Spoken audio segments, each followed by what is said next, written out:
Welcome to the Elokus channel. This is going to be class number 15 in the Maayon called Machlokes, 5672, which is the sixth discourse in the great book B'Shosh Ekdimu, 5672. And we are beginning today chapter 25. New chapter in the book, chapter 25, which is the last chapter in this discourse. So I would estimate probably another 7-8 classes to the conclusion of this discourse. Today's class was sponsored by Ariella Bestamsky, and this is in honor of Pesach Sheni, which is today. It is the yard site of the great Rabbi Meir Baal HaNes. Rabbi Meir, the great sage of the Mishnah, who is known for his miracles, so much so that from all the sages, he's referred to Rabbi Meir, the master of miracles. May this be a big schus for you and for your family and for everyone, for miracles and only the biggest miracles for all of the Jewish people. Thank you so much. And here we go. So we concluded in previous chapters the idea of how the differentiation of the Eser Sfiros, of the 10 hidden spheros, when they emerge from the state of gnuzais, from the state of, as they are still contained within Hashem himself, within the infinite, within the Or Ein Sof, then they are all in a general state, and there's much more light shining in them. Once they drop into individualized specification, then their light is dramatically diminished. So the example that we used was when you take a letter, which is part of a word, and you separate them, and that word was once part of a sentence, and the sentence was part of a paragraph, and so on and so forth.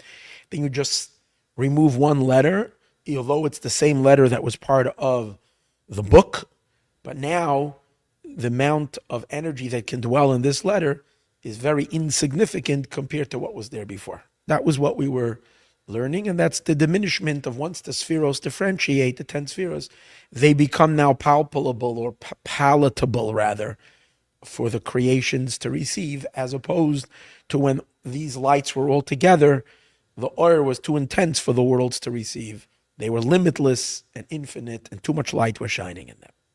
So in chapter 25, he's going to introduce another metaphor for the same idea, to try to understand the great reduction of the Eser Sfiros once they're fed through the Tzimtzum, and thereby they become individualized.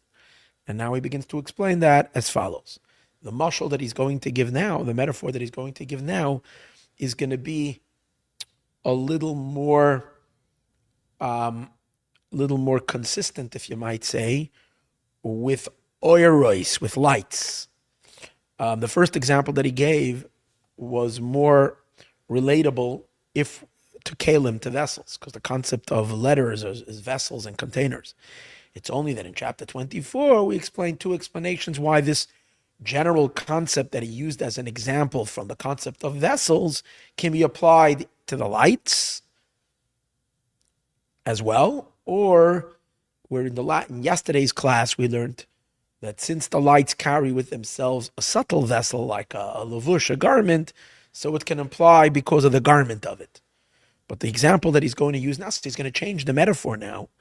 And with this metaphor, it's going to fit even better because it's going to apply from the get-go to a diminishment of lights when a light becomes specified, even without vessels. Because we're not going to deal with words over here. We're going to deal with just a breaking up of an idea. He's going to show us that every idea, every concept has details in it. Every intellectual concept is made up of details. But all those parts and all those pieces are all part of one big concept. But in order to explain it and to teach it to someone, you need to break it down to all the details. When you're breaking it down to the details, as the student is beginning to receive them, although they're understanding each detail by detail, and putting together the greater picture, while they're doing that, the brilliant light that is in this concept is not shining by the student. The general illumination of the idea is very unfelt in the student, even though we're not dealing with vessels over here. We're dealing with the pure idea. As every idea, it has within it various different pieces that make up the idea. And when everything is together, like in the mind of the teacher, who has conceived the idea, will soon see not through the details. The teacher has received the pure abstract power of the concept itself. And then they apply it to the details. Then the details emerge in the mind of the teacher. So the teacher has a much greater brilliant light in their head. Student, two things. While they're going through, let's say the lesson is going to take 3 days, while the student is going through day number 1, day number 2, number 3, for sure during these times when they don't have yet a full comprehensive download of all the details. So even though they're understanding each component on its own, they have a very limited understanding in the general idea. If they have any, he's going to explain that it's possible that the student has a little understanding, a vague understanding, gets to see where it's going. Sometimes you have a brilliant student you can watch when you're teaching, that the student is already jumping and say they get it. From you're only busy explaining a few of the earlier details or the earlier parts of it, and the brilliant student, they have the chess mind. They're able to already look all the further moves, think ahead, and then realize the whole idea. So, but it's possible that a student doesn't, even if they're understanding each part thoroughly.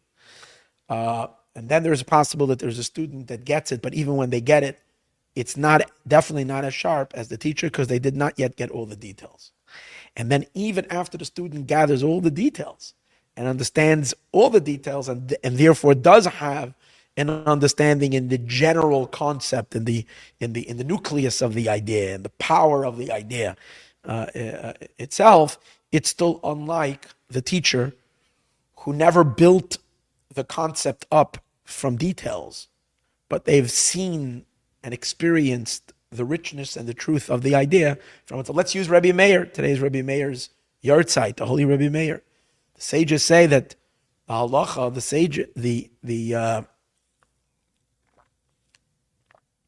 the halacha is not always like Rabbi Meir. And that's not because Rabbi Meir, it's because Rabbi Meir was so deep that the sages could not comprehend his teachings, his viewpoint. Lo yardu, they did not go down l'seif daita. They don't say that about anybody else. They say it about Rabbi Meir, that he had such a sharp understanding of Torah and therefore they couldn't follow the law, even though they knew he's right. They just could not, meaning they have to follow the way they see things. They have to come, and they felt that he has a depth that they're not probing. That's the concept that we're talking about. And even if Rabbi Meir would explain it to them, they knew that by Rabbi Meir, it's shining on a whole different level than by them. So let's read inside. It's all going to come together as we read it. We can say the Kamoy just like the example that we said earlier, but Oiz Beis, in the letter Beis, Metevis Baruch, which is from the word Baruch, and we explained that Baruch has a greater meaning, blessing, and then how only the Beis is only a little particle of it. Maybe, perhaps, if the Rebbe says maybe, then we can take it as, for sure you can explain it this way. Alpi Mashal Achar, by using a different metaphor, which is a little similar. And with this we'll understand. And again, this example that he's giving now is a better matching example. That's probably the reason why he brings it. But it's not as easy to understand and as simple to understand as the example that he gave before. After we studied the example that he gave earlier, our minds have already kind of gotten acclimated to this type of thinking. Now he can present the same idea, but in a more refined state. And we'll understand from this the main point that we're trying to bring out over here. That when all the details are all together, and there is a higher light. And when you scatter the details, you lose that light. Ooh, and that is as follows. By way of analogy. Called inyan sichli, every intellectual idea, every concept. Have many parts to it. Which with this we can understand this idea. And that applies to all realms of the sciences, to all realms of intellectual, the world of intellect. All the fields of intelligence, it applies to. Because every idea is built up on certain premises, certain aspects that we lay as the foundation. And then from amongst all these points, and so on and so forth, comes out this powerful idea emerges, this brilliant light that kind of is then expressed and creates the harmony amongst all these details. And everything fits together and clicks together like a glove. This, that the concept is divided to many details. Like we explained earlier, chapter 4, there cannot be intellectual concept, should not have parts. When you get all these details together, then you understand the greater intellectual idea that is being presented. And amongst these details, there are details that are more inner details, which means they make up the internal infrastructure of the concept. From other details that are more external. Every teacher knows when they give a class, if the class needs to be short, there are certain parts that you can cut out. You don't have to teach. Sometimes it's very difficult. I can tell you, it's one of the hardest things as a speaker and as a teacher, when you have a concept and you're so excited about it, and based on this concept, it explains this and it explains this and it explains that you don't want to sacrifice that. I struggle with that all the time because most of my classes, besides these, are very, very long classes. And that's because when you want to give something over, you want to really give it over with all the richness. Problem is, a lot of people don't, it's much easier to get people to click on your classes, especially when in the world of competition today, so many teachers, and you want people to listen to your class. That's only normal. And you know that if someone sees on YouTube a class or on any other site that's 2 hours and 20 minutes, they're less likely to listen to it than if it's 50 minutes or whatever. The shorter the class, most people don't have patience. So at certain times, sometimes you have to sacrifice. So, but that certain things you can cut out and you can still present your concept, your thesis, your idea. But then there are certain things that if you're going to leave out this detail, the whole concept is not going to connect. You're not going to, the concept, meaning the what do you call it? The power of the idea is not going to be strung together for it to be able to reveal itself. No one is going to understand anything. It's going to be a missing link, which is going to disconnect the whole thing. You have to add that, and then you can have the electricity, so to speak, flowing through all the wires, everything, and the concept illuminates, will shine. You have to touch, make the final connection. So those are the more core essential components. And then there are more external components which the class can do without them.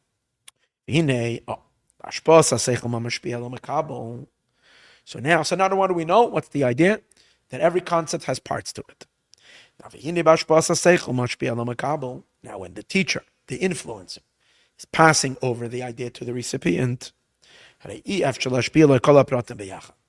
can't give it to him in 1 second. I can't beam the whole idea into the student. Can't do it. And that's not possible. Whether it is from the transmitter, because you can only talk one thing at a time, and each part needs to be discussed. If the student doesn't know what this means and doesn't know what this means, that's what this means. The concept is built from the premises of all these parts. So you have to know this, you have to know what that is, and that, and that, and that, and then you build up. Any Talmudic idea has, like, if you look at Art Scroll, for instance, whenever they come to a new idea that they're going to explain, so they break it down and they say, okay, introduction, and you have to read so is introduction. You have to know this concept, this idea. Now, once you know these introductions, now we can go into the lesson. You know what we're working with. The teacher cannot teach that all in one shot. He's got to teach it piece by piece. Unless you're God. God can speak everything in one shot. But he wouldn't do that because we as recipients, he did do that actually by the giving of the Torah. But then he did it again individually so that each part should be able to be received by us. But in general, by any human teacher, the mashpia, the influencer, cannot deliver all these, let's say, 20 parts in one shot. It's to be one after another. Can't give them all together. The recipient definitely, his mind is going to crash if all this information will come in one shot. Cannot receive them all together. So therefore, what happens? It's going to have to be given piece by piece. Every detail comes in individually. Until all the parts are drawn from teacher to student. Now to the teacher. So now the Rebbe is making a very interesting observation. The teacher, who in his mind, before he began to give over lesson 1, lesson 2, lesson 3, but the teacher who understood the entire concept already before they began even lesson 1. So since the teacher knows the entire concept, so then, even when they are, let's say, looking at lesson number 1 or looking at lesson number 6, let's say the entire subject is going to take 20 lessons. And the teacher looks at lesson number 1, in which they lay down a certain part, a certain idea. Lesson number 6, they lay down a certain idea.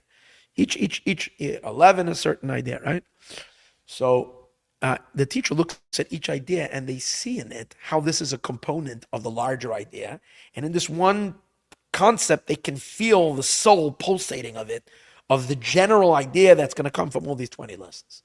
And the reason is because the teacher has the idea with all the details before they begin giving the class.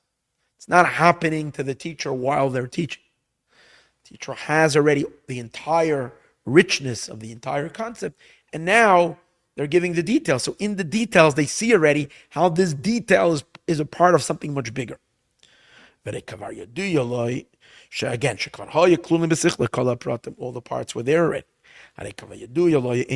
He knows already the general concept that comes from these details. But the recipient,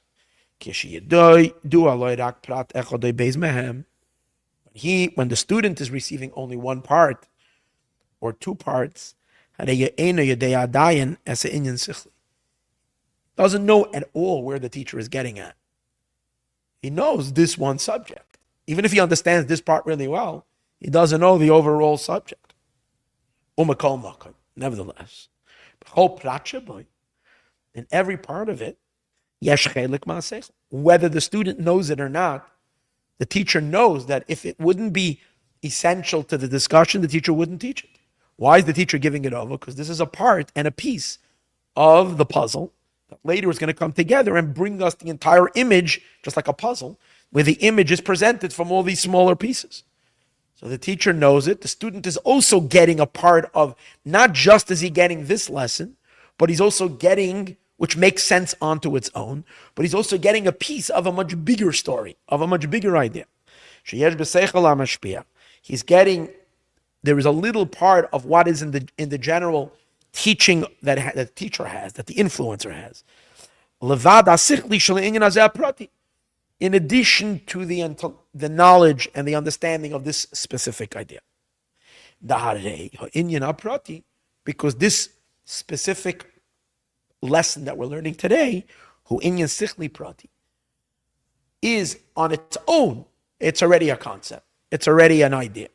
But from all these specific ideas, moving in Yisroel will be understood understood a much greater concept and idea. Shezeh etzem hasichli, which is the essence of the idea, hamuvin me'elu aprotim, that is going to shine, that is going to come to be understood from all these parts. The best example we can give for this is our study over here in the Machlokes podcast. As I told you, we are holding in chapter 25. We're holding in the 6th discourse. This book has 144 discourses, and that's 2/3 of the book. And then after that, there's a whole section that was never divided into discourses. So let's say, if that's a third, let's say that's another 72 discourses, if we would follow the amount. That would be another 72 discourses, which would make it to over 200, about 210 discourses. Each discourse is made up of many chapters, like usually about 5-6 chapters. Each chapter is an idea unto its own. Sometimes in one chapter you have 3 or 4 ideas that are developed. We haven't even scratched the surface, and we are the author of this magnificent godly exploration of what's the idea. We understand that when we're going to complete the entire book. And as I told you, it's probably going to take us about 30 years at the rate we're going. Maybe more, maybe 40 years. And if, we're all still going to remember what we learned, hopefully we'll be able to keep the string going. At the end, we're going to see this magnificent, brilliant light coming from all these teachings together. Now, obviously we understand that in each lesson itself, in each class, which is there's also a concept, beautiful ideas every day. If you're still holding on to this study of the Machlokes podcast, you're probably enjoying it, and you're feeling that by each lesson you're gaining insights, powerful and very deep insights, and we're together journeying into like what we might say forbidden knowledge. It's like the hidden secret knowledge. It's incredible. However, we understand we're getting bits and pieces. We also understand that the author conceived this entire book. Actually, he was in France, in a city called Menton.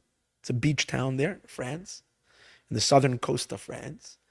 And he was there for health reasons. And over like a few hours, that he was in a deep meditation. Actually, I think that happened not in France. That France had developed it, but I think it's somewhere else. Maybe it was in Germany. I'm not exactly sure. Where he was once, his son. We discussed it in the introduction of the first class. His son, the previous Rebbe, saw his father for many hours in a trance, and it was those hours that he was in a trance in which he conceived the nucleus of this book, this entire book. And it takes him years, and it took the Rebbe Rashab 3 years to teach it. Was it 3 years only? No, maybe more than 3 years. I don't remember how many years it was. He taught him to teach it. And he taught every Shabbos, he taught a whole discourse. We're learning only a little piece of a chapter every time. So we can understand that we are gathering the concept bit by bit. And each idea, each chapter, it has its own discourse. And each chapter is its own idea. It's a standalone. But it's also piecing together this incredible, magnificent concept.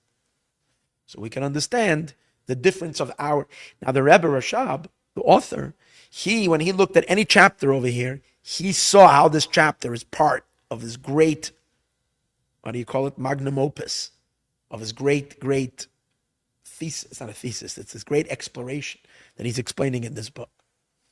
We don't see the general picture. I don't even know. And I'll admit and confess, I never learned this book. I'm learning it together. So you're lacking. I feel like in that sense I'm lacking because I don't know even where he's going with this. I'm just excited to be on for the ride, and I don't want to deprive everybody 20 years until I'm going to learn it myself and then come back and teach it. So we're doing this together. But this is the idea that he's explaining over here, that when any concept and any idea which has pieces of it, we can understand that each individual piece is a part of the greater whole. And to a certain degree, the greater idea is shining in each little part. But when that part is separated from the whole, it doesn't have the brightness that the whole idea has. It doesn't have close to that brightness. As he's saying over here. Let's continue. And in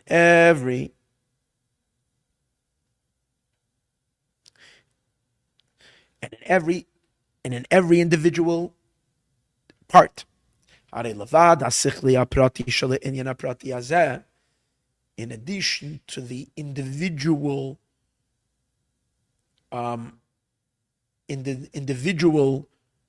intellectual concept and the idea that is in this specific chapter or this specific class, it also has a part of this essential idea that's going to be understood from the entire book, from the 3 volumes, or at least in the one that I'm holding over here is 3 volumes. Today they're printing them in 10 volumes, right? Rak, or something like that. However, it's in a very minimal, the general idea that is shining in each lesson is minuscule. Like it is in the mind of the teacher. And this that we say, that the student that's picking up the pieces and is learning piece by piece, in our case, all of us, that we're all students of the Rebbe Rashab, of the author, and we're learning together. So this that we say that in our minds, the general idea is in a state of miyut, meaning it's very small and minimized compared to the teacher. That can be in two ways. I mentioned it earlier. It's possible that the recipient doesn't see and understand at all the general concept that is being taught, that will come from the specifics. I think it's probably pretty safe to say that all of us, I mean, those of you who never learned this book before, including myself, at this point, we were only holding at the first few pages of this incredible book, the 6th discourse. It's very hard for us at this point. We don't have enough information to guess what is going to be his great illumination that he's going to teach from this whole entire thing. However, it's possible that in 10 years from now, we're going to start opening and realizing, oh my goodness, we're going to see the incredible mountain in which we're climbing. We're going to start realizing where he's taking us. So he says it's possible that the student is not aware at all of the bigger idea. They probably know that there is a bigger idea, but they're not aware of it at all. That's one level. Nevertheless, whether the student acknowledges it or is aware of it, or the student is not, there is a tiny piece of the greater idea in this concept, or else the teacher wouldn't have taught it as part of the greater lesson. Even though the recipient doesn't know, there is a part of it in every detail, no question. So again, one possibility is that the recipient doesn't know of it at all. Or that also the recipient he kind of gets it, like I said earlier, that there is something to a student who can think 10 steps ahead and is already catching on to where the teacher is going with it. But even then, it's b'miyut, it's in a dim state. It's very dim. Even though the student is jumping out of his chair because he's so excited, it's still miyut, it's still considered minimal in comparison to the teacher, the one who's the influencer. Why? Because the student, there's no way that they can know. Since the student is picking up the idea from the details, and they've only gotten so far 70% of the download, or maybe 40% of the download. He doesn't know all the details. It's the details that draws down the essence of this idea. And therefore, there's a big difference. The teacher, the influencer, who knows all the details. He knows it well. The essential idea that's in this whole study. That comes from all these details. And by him it is shining this idea that comes from all these details in a very revealed way. And not only does he see the general idea, he sees the general idea in every detail. B'chol prat u prat. In every detail, he can see the brilliant light of the general idea. Which is not the case by the recipient. He doesn't know yet the whole thing. Only a little bit. Automatically, by him or by her, whoever the student is, it's in a diminished light. I know, what does that mean? His knowledge in the essential idea in general, who b'miyut, is in a minimized fashion. Let's leave it over here. There's going to be, obviously, we're putting it together in details. B'ezras Hashem, tomorrow we will continue. Meanwhile, let us see Mashiach today.